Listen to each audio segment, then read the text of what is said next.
All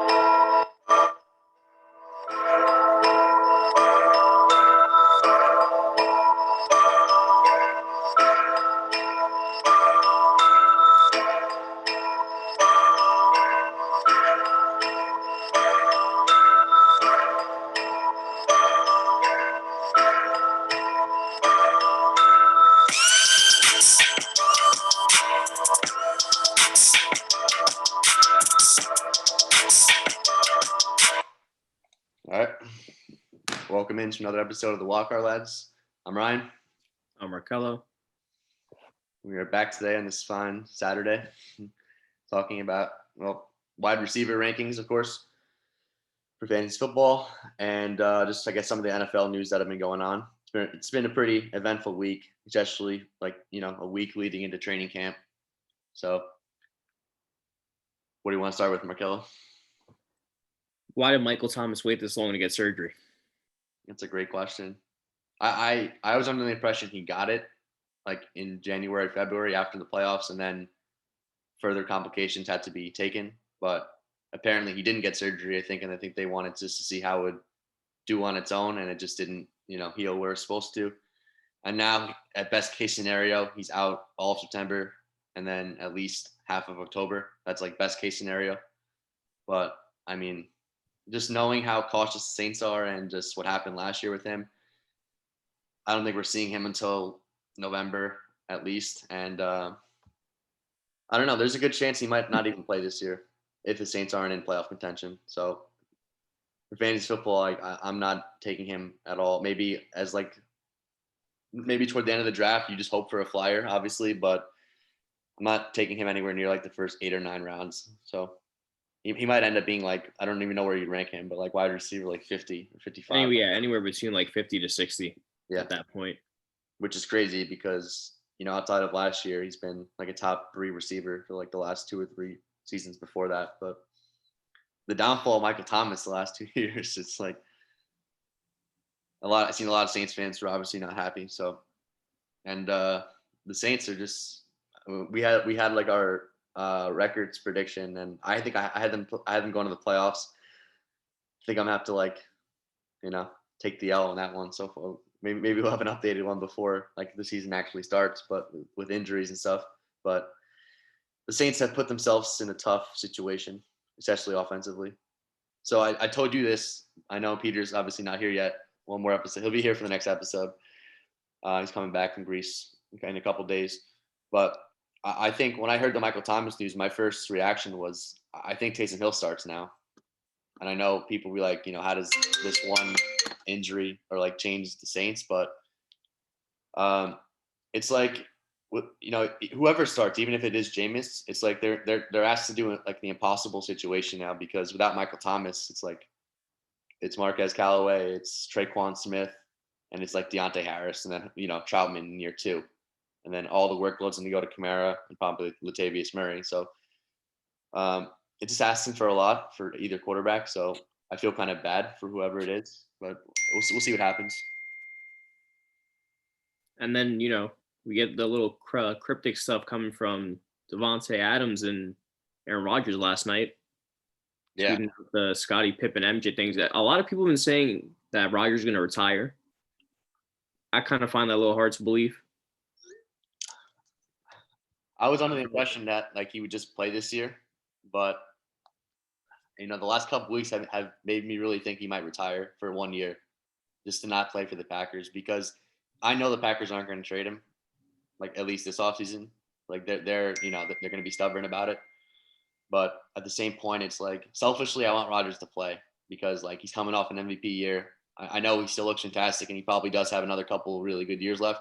But like you start to think like he's 38. Not everyone is Tom Brady. I mean, even though I do think Rodgers will play until he's like 40, 41, it's just like I'm not going to take Aaron Rodgers for granted. Like he's been super great, super good in our lifetime, and I don't want to see someone not play after coming off an MVP year. So, but we've seen I'm going to pull it up here. I think the tweet, both Davante Adams and Aaron Rodgers tweeted out last night, like at 12:30. Basically, people have taken different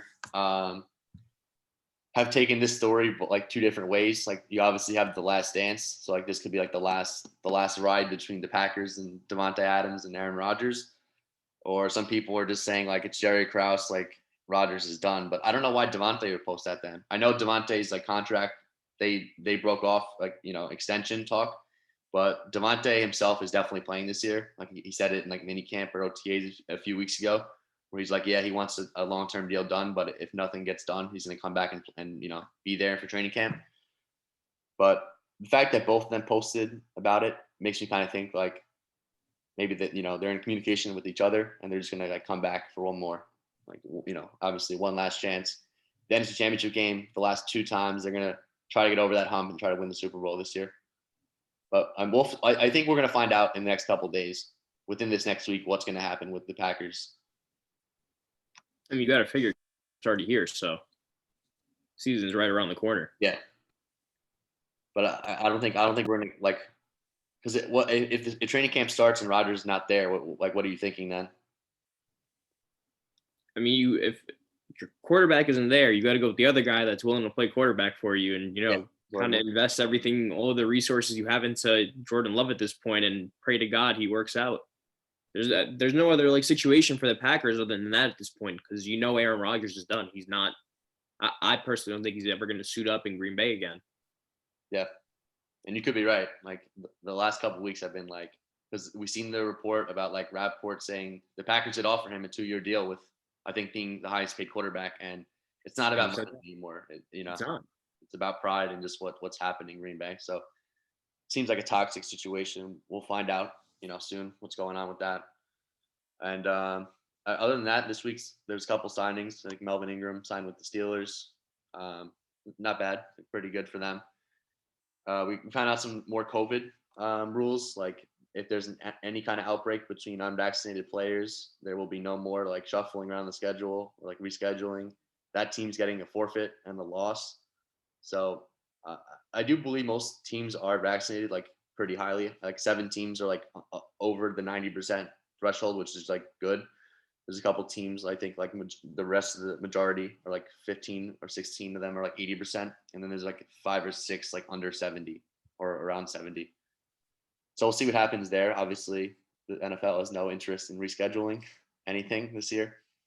I guess it just messes up. Like, it's not even the one team rescheduling. Yeah. You're really rescheduling a game 6 weeks, 7 weeks ahead from now. So it's tough. I get why they don't want to reschedule it, but at the end of the day, it is a business for them. And yeah, I thought they did like the best they could last year. Obviously, there was like a couple of outbreaks between like Tennessee, Baltimore, and Pittsburgh, and some of them were kind of like frustrating, like the one that went from like Thursday all the way to next Tuesday. I know the NFL didn't want to do that; they just like had to do it. So this year, obviously, they don't want anything to do with that.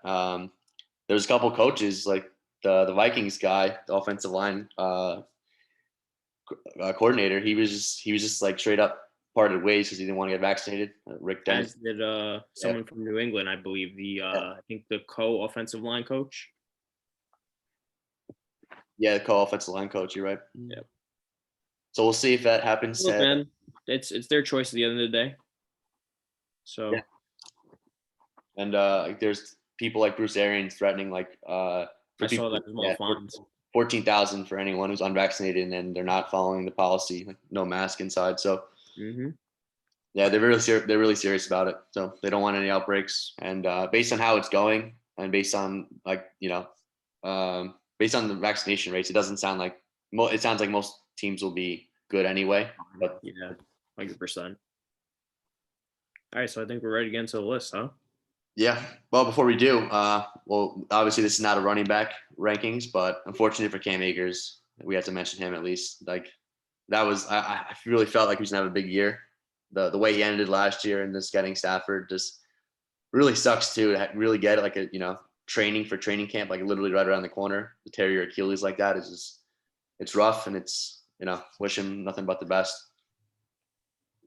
He'll be back in time for 2022 training camp. 2023. Yeah. It just kind of dampers like the Rams. I think that kind of like, I mean, they're still gonna have a really good team. I just think that hurts them a little bit. So we'll see what they do there. But anyway, let's get into the wide receiver rankings. I was telling Markel this before we started. Definitely the most like stack position in fantasy. Um, every year there's like at least 30 good guys. This was another one that kind of got hard after like 10 because there are so many guys that do deserve to be between like 10 and 15. Yeah. A lot of them are interchangeable too. It's really just Yeah. It's kind of like a preference thing on your end, like who your eye likes and whatnot. Okay. So we'll start off at the top. Number one, I have Tyreek Hill. As should anybody. Okay. There's no other right answer for that. I mean, he hasn't. I don't think he's ever been ranked number one, and like he's placed there before. I think with Mahomes' first year starting, but like most of the time it's been Michael Thomas or Davante Adams. I just think Tyreek Hill is just like consistent. He had like 1,500 yards last year, a ton of touchdowns. I think he had like 12 or 13 touchdowns. So just a complete stud. And I feel like the Chiefs' offense lines, it's gonna just help him. Like this, he's just such a mismatch, like against anybody. It doesn't matter who you line up on him; he's just gonna burn them. Exactly, he does everything. It's not even just like obviously he burns people too, but like people are so scared of him. He just gets free yards because he's. That's what I'm saying. Like they're gonna be playing so deep off him to not get burned that it's like, all right, I can just dump a little slant off for him, let him do his work. When you start doing that, then he goes over the top and then he beats like double coverage. Yeah, he goes a post over the top and kills you for like a 65-yard touchdown. You're like, oh man, where'd that happen? And for his size, Mahomes looks for him even in the red zone. It's not just, I know Kelsey gets a lot of looks too, of course, but like other than Kelsey, Hill's obviously the main guy down there. So number two, I have Stephon Diggs. As do I. Okay. Yeah, this one obviously, he finished. What a fantastic season last year. Just like, and I think he's in the build on that. There's no reason to think he's not. Like Josh Allen, we're expecting obviously for putting Diggs here to be one of the top quarterbacks again in the league. And the Bills are just in a good situation. You know, Stephon, it's not just him down there, so there's other weapons. Emmanuel Sanders just got down there as well, alleviate some of that pressure off of him. So yeah. Exactly. So yeah, and I feel really good about him. Like he was really consistent last year from week to week basis. The only thing I guess that was like against him was the touchdowns, but like volume was there with receptions and the yards. And I think he'll end up getting closer to 10 touchdowns this year than last year. I think he was around like 6 or 7, which was kind of surprising when I looked at the stats. I was like, wow, that's it, because he did finish as a top 5 receiver last year. I think he was like 3rd or 4th. So excited for him. I'd be excited to get him too if he did end up with him. No. So number 3 might be changed depending on the Aaron Rodgers news. I have Davante Adams here for now. So do I. Yeah, I was like, all right, should I move him down here? But I was like, all right, we still kind of don't know what's going on with the situation. Yeah. I'll leave him for now, and if I have to revise the list come like Thursday or Friday, it is what it is. Yeah. So for right now, we're gonna look at like the best case scenario. We're gonna think Rodgers comes back. They try to go back for one more year. Davante Adams was clearly the wide receiver 1 last year, 18 touchdowns, and I will say this: even if Rodgers does not play, like Davante obviously isn't a top 5 receiver. He's most likely not a top 10 receiver, but the man's still a touchdown magnet. Like even in the past when Rodgers got hurt, like he's produced with Deshaun Kaiser and like Brett Hundley. Not saying. Yeah, I think I would still have him as like a top 10 receiver even without Rodgers. Yeah, he's just like skilled. Yeah. He's very, very skilled. I'll give him that. He still finds the end zone. It's not going to be obviously as good because you don't have Rodgers, but he'd still hit 1,000 yards. I'm pretty sure, and close to 10 or 11 touchdowns. Yeah, no doubt in my mind. Okay, so number 4, we've been spot on. 4, I have Hopkins. I have Hopkins as well. All right, so we started differing at 5, huh? Okay. I guess so. Yeah, Hopkins is like self-explanatory. You know, Kyler Murray's the best quarterback he's played with, and addition of AJ Green helps out. Maybe that's debated. We have to see, but the volume's going to be there. That's what we know for Hopkins. He's going to be throwing the ball like he gets like 10 targets a game in most games, and he's just been a stud for fantasy for years. So, and assuming he plays, I mean, I seen that tweet. Yeah. Speaking of like COVID before, like he's not one of those players who's probably going to get vaccinated. So he tweeted something out about like the vaccine and then quickly deleted it. Yeah. But he was threatening, like, I don't know, my future in the NFL. But yeah, he was like, "Oh, I might retire." I was, "Yo." I've seen someone like comment like his salary for this year is $27 million. So someone said, "See you in training camp," like after they put that, which is kind of funny because like you're not turning down $27 million. So yeah, Hopkins stud as always. 5 might be a little bit too high. I just felt like he came off a really good year last year, and I put Calvin Ridley. No, that's definitely fair enough because I was like I told you before we had started, I was definitely teetering between him and my guy at 5 I have here is Justin Jefferson. Yeah, I yeah, think both young guys, both are like Justin Jefferson had an amazing year last year. I don't think anyone expected a rookie to come in and do what he did, but fantastic. But then even Ridley too. Like Ridley's whole situation is just looking up for right now, but we just got to see how he performs and it translates. yeah. You're right. I feel like Ridley's been on that upward trajectory even before last year, but last year was like the big like fantasy year, like the explosion. And I know Julio's gone, so there'll be some more probably coverage thrown his way. But I feel like last year Julio did miss a good amount of games, and Calvin Ridley still produced. It's just really about Ridley staying healthy. I actually like Arthur Smith down there, like someone who they hired as the new head coach. So I just feel like Ridley's gonna have a pretty good year, and the volume's definitely gonna be there. With Julio gone, it's most of the targets are gonna go to Ridley, and then you'll the rest will go to like Pitts and Russell Gage. But I just feel like it's a good situation for Ridley in terms of volume, and he is that kind of guy, and he can win vertical too a little bit. So I just feel like he's like a safe pick. Like it's just nice and safe. It's like like every week you can go in expecting volume, targets, receptions, and even touchdowns for someone who's kind of small. He will get close to 10 touchdowns. So all right, number 6, I have AJ Brown. This is where I have Calvin Ridley. Okay. Oh, so you only had him one spot below. Yeah, just one spot. This is what I told you. I was teetering between them two, between 5 and 6. So AJ Brown, I was thinking of even putting higher before Julio got traded, but I almost like speaking of like someone. It's kind of like Ridley, where like Ridley, you don't kind of know, like you kind of hope Pitts comes in right away and dominates, which most are expecting to because like he's one of the best tight end prospects we ever seen. Yeah. But Brown before Julio was like, okay, like who's the second receiver down there? Who's the third wide receiver? Having Julio almost like takes off a lot of the pressure. Like Brown's already a stud, like we know that, but Tennessee now have like a real like trio of people you're gonna have to. And AJ Brown is a yak monster, probably like the best in the league, just catching a slant pass or like a little like 15-yard pass or even like a screen. He can take it all the way. So I just feel like that. But having Julio, I think actually is going to benefit him. So I feel really good about AJ Brown. And I especially feel good about Tannehill. So even if you just want to throw it up to AJ Brown and just let him go get it out the air, it's not a small guy either. You know what I mean? Like massive. So he'll do it. So yeah, he's an all-around receiver. So no, yeah, definitely a good spot for him. I have him a few spots lower, but nothing crazy. Yeah, and I get why. I just feel like he's going to keep on just elevating like he did from year 1 to year 2 into year 3 now. Number 7 is probably going to be the guy I have the highest rank in maybe any rankings. I tried to look up some rankings just to see if I was like crazy. I actually have Keenan Allen here at 7. Not bad. Yeah, so like this is assuming that everyone's playing at least half PPR to PPR. I know we didn't say that before. That's the way I look at it. I think most people play that now anyway. I would say over 50%, probably 75% of people play at least half PPR. So Keenan Allen gets like 100 catches, assuming he's healthy. I love the potential with Herbert, and I just feel like the Chargers offensive line even got better. Keenan Allen, there's a good chance will be number 1 or 2, possibly 3 in the league in terms of catches. That's just kind of the receiver he is. So I just feel really good about him this year. I feel really great about the Chargers as a team. So I'm putting that like I'm like translating that. I mean, not that we need to know. Like we know Keenan Allen's a stud. I just feel like he's gonna have a top 10 year in fantasy. So that's fair enough. And at number 7, I have DK Metcalf. Okay. I think he produced well enough with Russell Wilson, last year.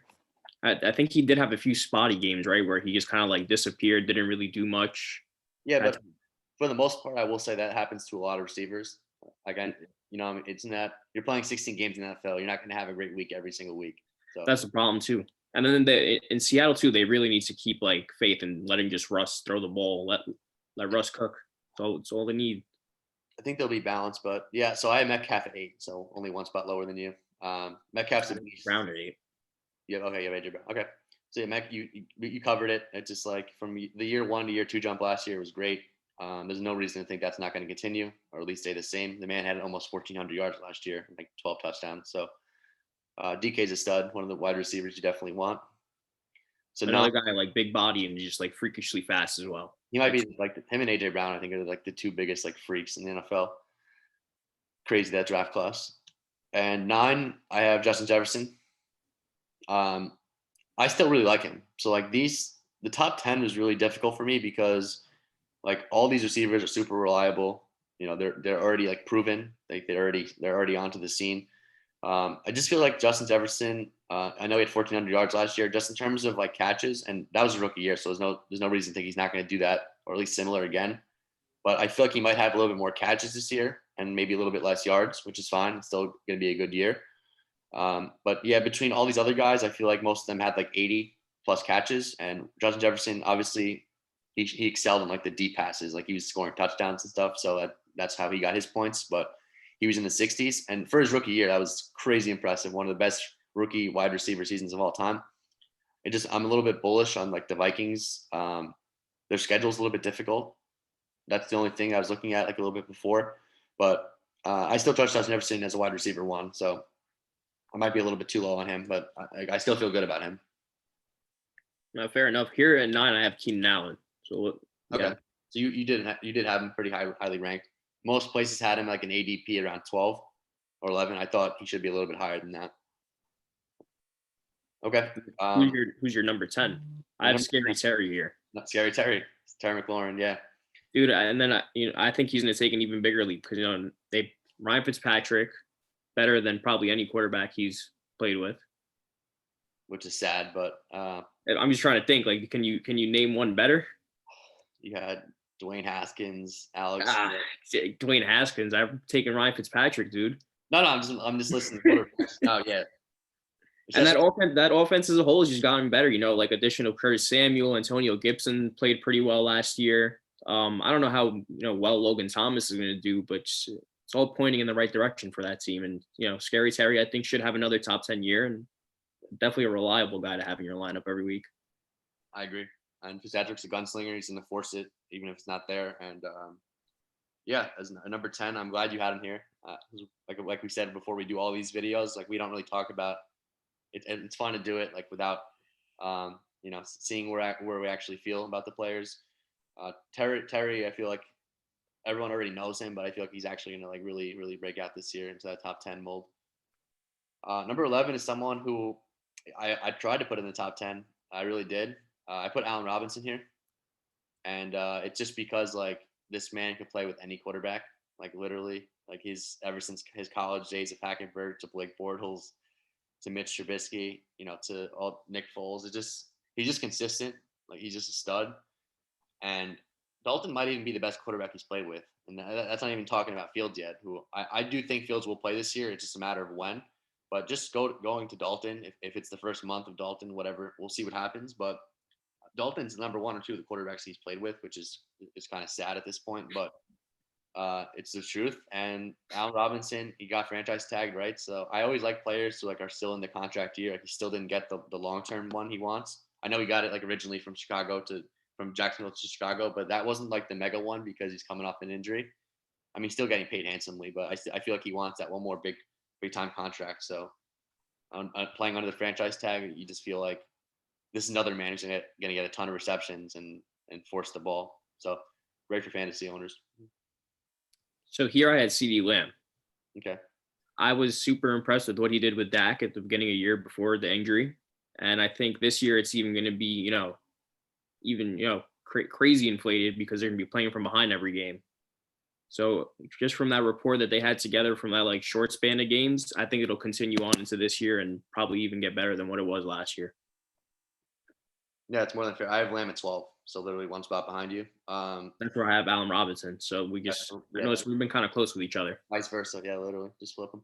Yeah, it's Lamb, like you said, he was on pace to finish as wide receiver 4 in fantasy last year with Dak. So really good rookie year, which kind of went under the radar after Dak got hurt and Justin Jefferson went off. But I really like the Cowboys. You guys know that this as a team this year, but especially for fantasy, like you can't not feel good about their Cowboys offense for fantasy football. They're always like with Dak Prescott, they're going to be pretty exciting and pretty electric.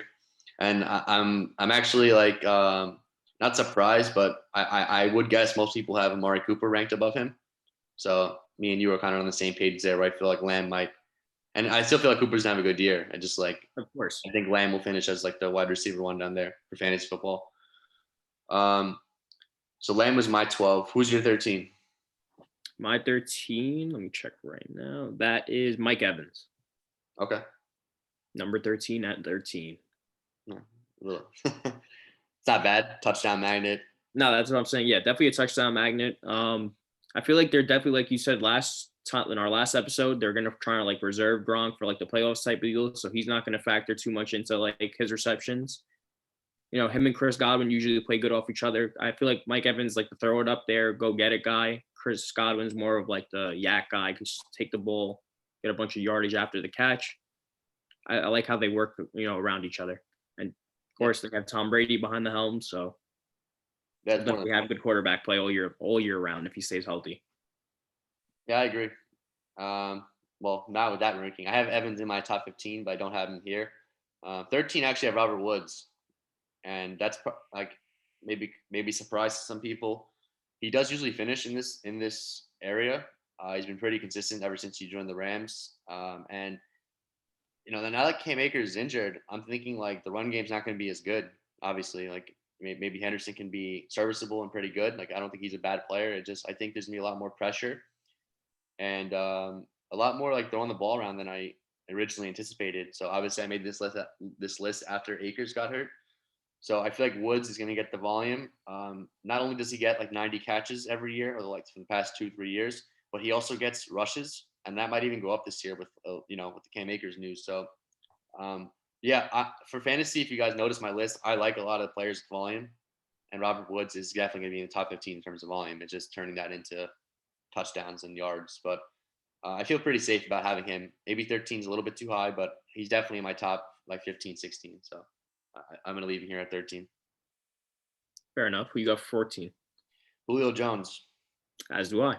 Okay. Yeah. So I didn't know where to put him because he's all like compared to the top 15 of players. I've seen people put him at 3.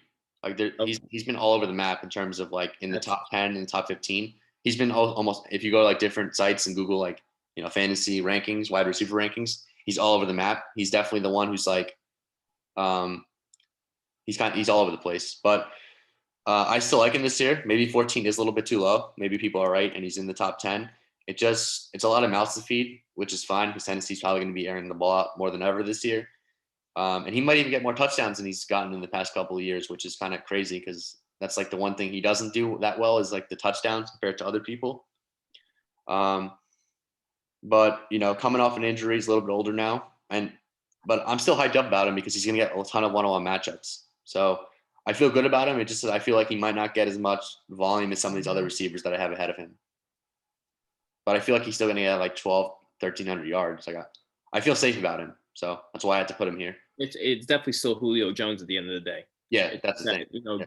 Granted, on his past so far, with all the injuries and whatnot, we really don't know what the future is holding, but still Julio. Yeah, and I love players coming off like a trade or something, like a new team. It's just like I know the chip's going to be on his shoulder because Atlanta's been pretty bad the last couple of years. So like him going to Tennessee, like a playoff caliber team, I feel like the chip's going to be there. So 15 is where I have Mike Evans.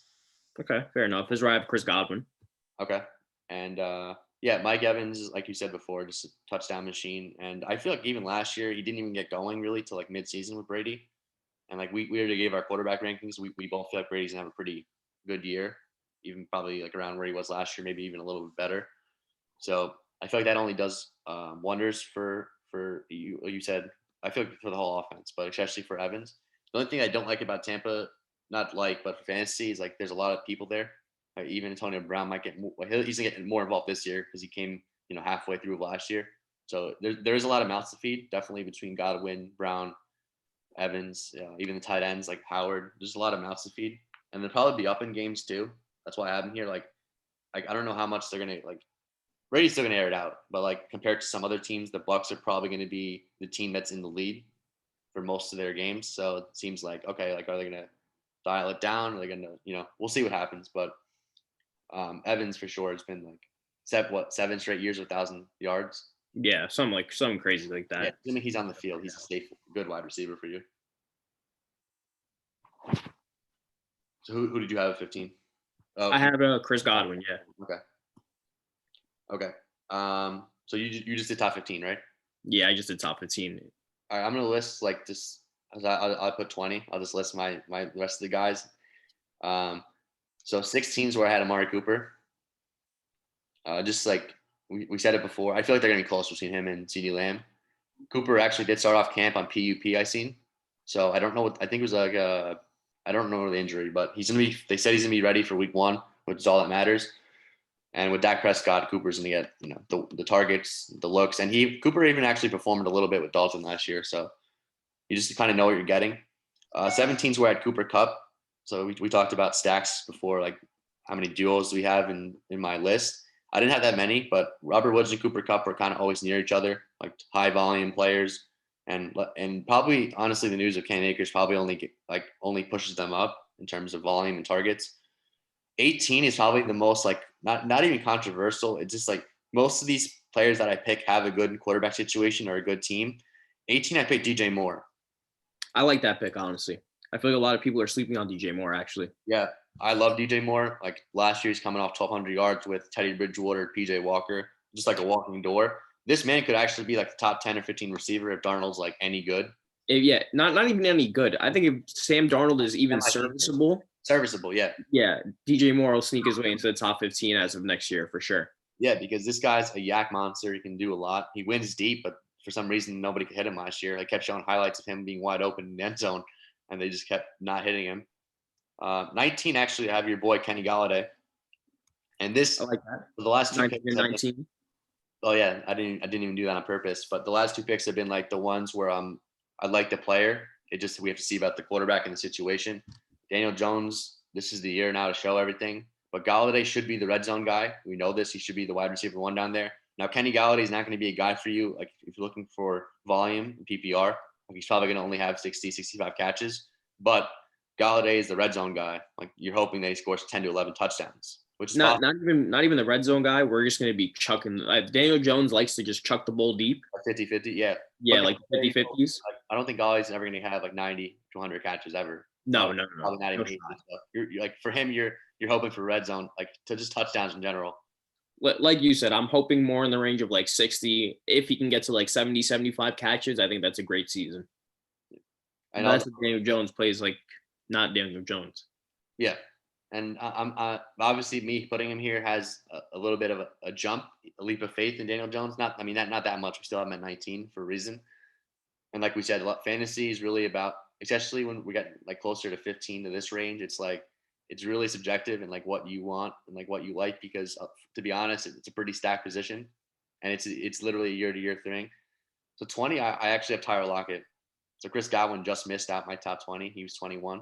But Tyler Lockett is someone who's been like really, really good the last couple of years. And he always has those like 3 monster games a year. Like he always has like a 3 touchdown performance. And you never know when it's coming, but he just seems to like explode for like 3 games of the year. And then, some really like, I don't want to say bad, but like, compared to his standards, below par. And then he kind of sits in the middle. So like he's been pretty good, 1,000 yards the last couple of years. And for someone that small, he scores a lot of touchdowns. And maybe that's Russell Wilson, but like you don't care the reason. You just want your fantasy team to be pretty good. Yeah. So that's it really for me. Someone who I want to talk about, like before we end the episode, is maybe a couple of sleepers. Someone that I really, really like this year, and he didn't have a good year last year, is T. Higgins. Like he's definitely in my top 25, like for sure. And I know a lot of people might be like, oh, what they drafted Chase, Joe Mixon's coming back. And, I get it. And I just feel like there's going to be a lot of the ball to be spread around with the Bengals. Like we talk about situations, like they're going to be down in almost every game, or at least within 1 score. So it's a great situation in terms of like volume. T. Higgins, I think, had 9 touchdowns last year. And he was even producing without Joe Burrow. Not to an elite level, but like he was still having like 60, 70-yard games and touchdowns here and there. So like I was super impressed by him. I do think Chase will have a pretty good year. With the connection with Burrow, but I do think T. Higgins is going to be the Bengals wide receiver 1. I don't know if you agree with that, but I feel. I think I don't know. I think they have to get through training camp and see what connections are going, because it is a little bit of a task to ask a year 1 guy to come in and be your wide receiver 1.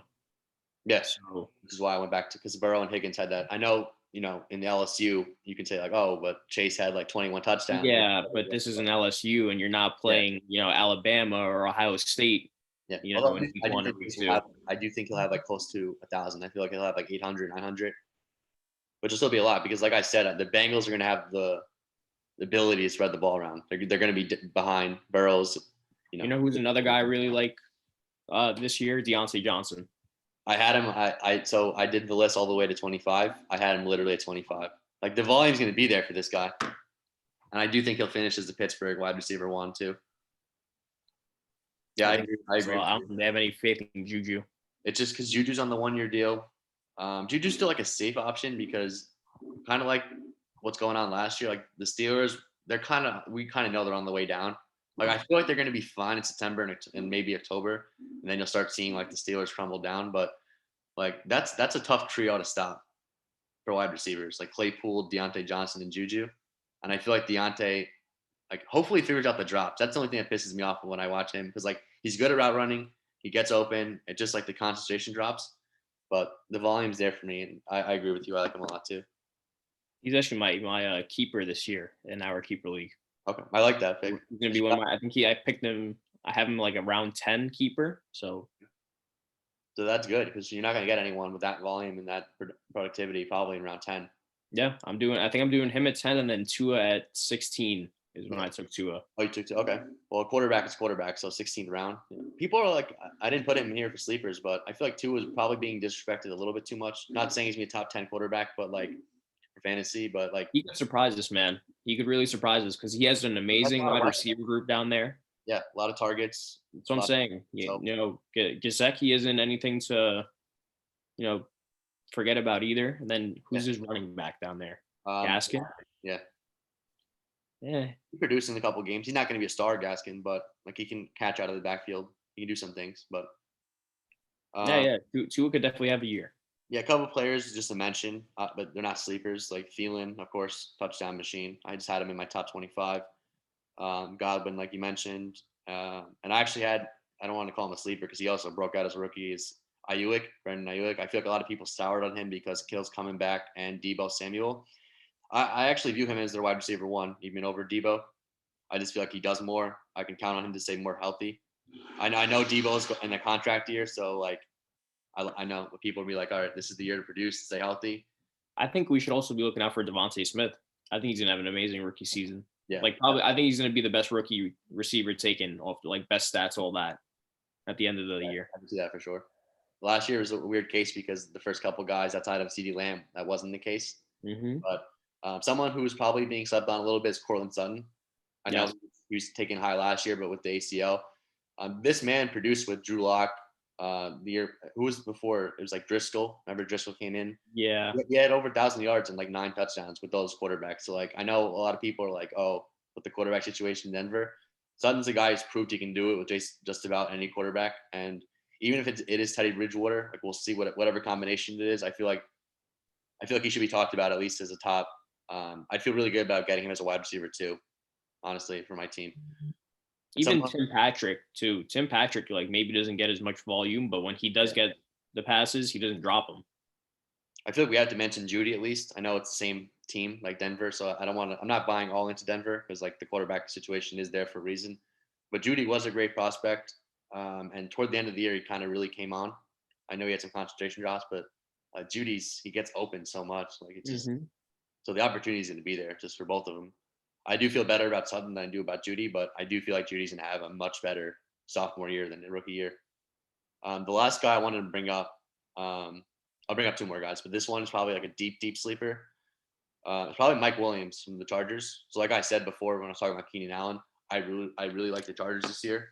I'm kind of like buying all the stock for them to go to the playoffs and everything. And Mike Williams has been a player who's been like up and down, like inconsistent injuries. So that's like the only thing that's been holding him back, and a little bit of volume. But he did have 1,000 yards once with Philip Rivers. He's another guy in his contract year, and like the opportunity is going to be there for him. Honestly, every week. So like you're going to have Eckler, of course. You're going to have Keenan Allen, but there's still a lot of the ball to go around. And Herbert's not really picky. He'll throw to the open man. So I feel like we could definitely see like 1,000-yard season for Mike Williams and like 8 or 9 touchdowns. Yeah, I agree, 100%. And you brought up Davante Smith, another rookie. I think we have to bring him up at this point, and maybe it'll be a bust. But it's the Jets, a guy, Elijah Moore. I kept going back and forth who I wanted to pick from the Jets. I think from I was gonna say Denzel Mims or Elijah Moore. I think I'm gonna pick Moore, but I feel like that's gonna be a one you have to wait for a couple weeks of the year. Like, don't panic in the first 3 games when it's not great, because he's probably gonna be splitting reps with Crowder. But I feel like he's a stash player where because all the reports we got, and I know it's only OTAs and mini camp, but it's just different than what we've ever seen with the Jets. Our receiving course been terrible for the last 5 or 6 years, but he's a guy I think might actually get a ton of volume toward the midway mark of the year. He could be a fantasy winner for you if you have him. If you hold on to him and you get into the playoffs, I feel like he could be that player who kind of explodes, kind of like Ayuk did last year, but it took a couple weeks to really get him going. But we'll see what happens. I just had to bring him up because he's being talked about a lot, and I'm sure he's probably rising up draft boards too. I've told you before, I really like him. I think he's gonna have a good rookie year. He might end up being the second best rookie receiver in this class. Which one was he? Who was taken before him? Chase, Davante Smith, Tony, a bunch of people. You guys got him in where, the second round? Top of the second. Yes, I think Bateman. So there's 5 receivers I think taken before him, maybe 6. Yeah. I just feel like he's probably gonna end up being the second best. He could definitely be the second best. I just think Davante Smith is gonna have a different kind of season. He might be just because he's gonna be right away wide receiver one down there. Yeah, what it is. And he's kind of like Judy. He was that good. That year last year was a special year with Heisman. And say what you want, I know we don't know if Jalen Hurts is a fantasy quarterback. Not fantasy. We don't know if he's a franchise quarterback, but he had a good for fantasy playoffs. He won people fantasy leagues. He finishes the wide receiver quarterback 4. So he's definitely able to produce in fantasy. So I feel like that's good for Davante. So, but we'll see. He's definitely someone I'm looking at. I love personally to invest in rookies. I think people should not toward the top of your draft, but once you start hitting your bench players and people who can win you the leagues, I tend to take people who are rookies and promising, or at least year 1, year 2 players. I don't know about you. Do you go the safe route? Maybe I'll go safe route for 1 pick or 2 in the bench, but I like to go the upside route for some of these players. For my bench, I'll have 2 guys that I know that I can swap in, no problem, on bye weeks, whatever. They'll give me 10 points, 11 points, whatever they got to do. And then, like you said, the rest of them will just be upside guys. All right, maybe this guy will break out, and then I can swap him in, or I can trade him for something that I need, something like that terms. Yeah. So right before we end, I'll give you a player. Tell me boom or bust, because he definitely did not have a good year last year. Someone, I guess he's been flying under the radar. I haven't really heard much about him. Obviously, camp's starting up now next week, so we'll start to hear stuff. Henry Ruggs, is he boom or bust this year without Aguilar? If he stays healthy, I think he's gonna have a great year. Okay. If he stays healthy. What is great though? Is 1,000 yards? Is it close to it? Oh, he'll get 1,000 yards. Okay. I think 100% if he's healthy. Right. He's a little. I don't think people realize how fast he actually is. Yeah, I'm not saying he has Tyreek Hill speed, but it's close. But yeah, he's a burner. Yeah, we'll see. I tend to agree with you. At least it won't be as bad as last year, where he had 100%. He had 200 receiving yards last year, so that was a complete bust. But I just feel like he's been the one that everyone talks about, Judy bouncing back, and who else was in that class? Lamb gonna skyrocket. T. Higgins already had a good year. I just feel because he was the first one taken, he's almost a forgotten man, and I don't think he's ever gonna be those guys. So that was kind of the mistake. He's never gonna be like Justin Jefferson, but I think people maybe wrote him off a little bit too early. Fair enough. All right, I think that covers everything. We wrapped it up. Well, thank you guys for joining us. We'll be back sometime next week. I'm going away on vacation tomorrow, but we will still find a way to do an episode. Peter will be back with us for our next one. But anyway, just follow us on Twitter, Instagram, and you'll see when we're about to post. See you guys next week or whenever.